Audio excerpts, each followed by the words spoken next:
Hello મિત્રો, કેમ છો બધા? મજામાં? તો આઈ હોપ કે તમે બધા મજા હશો.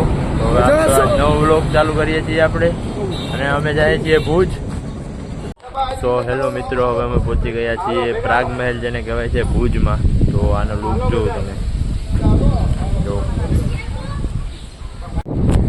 હવે ટિકિટ લેવા જઈએ છીએ, ટિકિટ મળી જશે પછી અંદર જાશું આપણે, બરાબર? એટલી ઓછી અહીંયા આવ બહુ મસ્ત છે, જોજો. તો મિત્રો, પવન બહુ છે એટલે અવાજમાં થોડો પ્રોબ્લેમ આવે છે, બરાબર? જોવા એનો લુક જો કેમ છે. ચાલો અંદર બાજુ જાય. પ્રાગ મહેલ કહેવાય છે આને. જો પ્રાગ મહેલનો બોર્ડ દેખાય, બહુ સારો છે.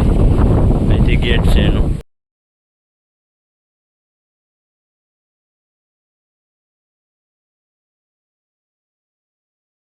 પ્રાગ મહેલ આવી ગયા છે ઉપર, અને નજારો જોવો તમે, લુક.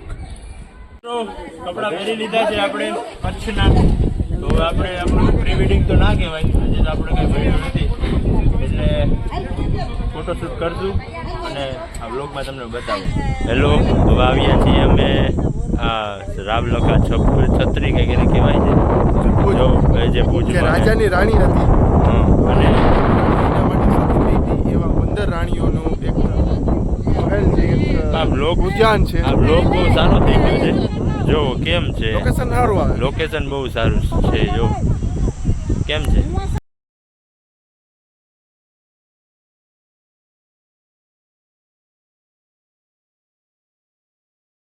આવી ગયો એકલો, જો કેમ છે.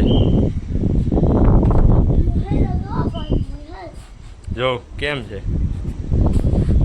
લોકેશન. જો ચૂનવાણી છે બધું. હવે ભુજમાં અમે આવી ગયા છે આદિયોગી. આદિયોગી બહુ જબરજસ્ત જગ્યા છે, અને જો તમે જોઈ શકો ઉપર મૂર્તિ છે, ત્યાં જઈએ છીએ.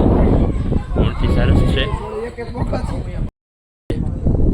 જો કેમ છે લુક. પેલો બ્લોગ છે આપણો, એટલે થોડોક લાંબો થઈ શકે. કચ્છમાં આવ્યા છીએ. આદિયોગીનો નજારો બહુ સારો છે.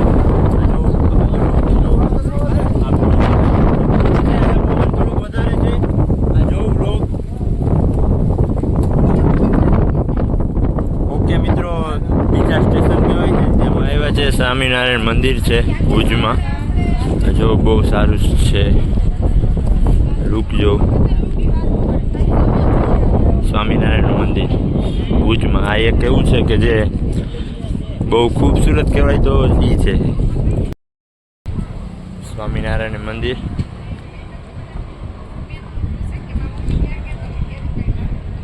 કેમ, બરાબર છે ને?